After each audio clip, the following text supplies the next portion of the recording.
May bagong issue daw ngayon. Kuya Joseph! Kuya Joseph! Saman? Si Vice Ganda daw. Oh. Hindi sumipot sa kanyang noon time show kahapon. Nag-absent. Ganun ba?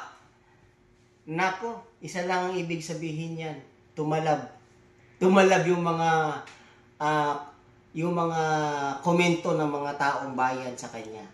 Kaya, ayun, absent. So, umpisa na yan. Nag-uumpisa na yung kalbaryo ni Vice Ganda. So, kaya talaga, mag-ingat talaga kung ano yung sinasabi natin. So, ayan, epekto na. Kung ano yung tinanim, yun din ang aanihin. Tingnan mo ngayon, Vice Ganda. Oh. Inani mo ngayon ang tinanim mo.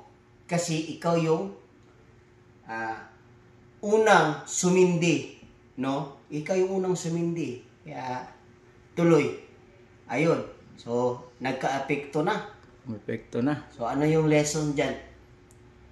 Tingnan mo, dapat bago ka magbitaw ng salita, isipin mo muna kung ano yung epekto ng mga sinasabi mo. Ayan yung epekto ngayon. So, naapektuhan ka. Di ba? So, preno-preno talaga sa pagsasalita. Ayun.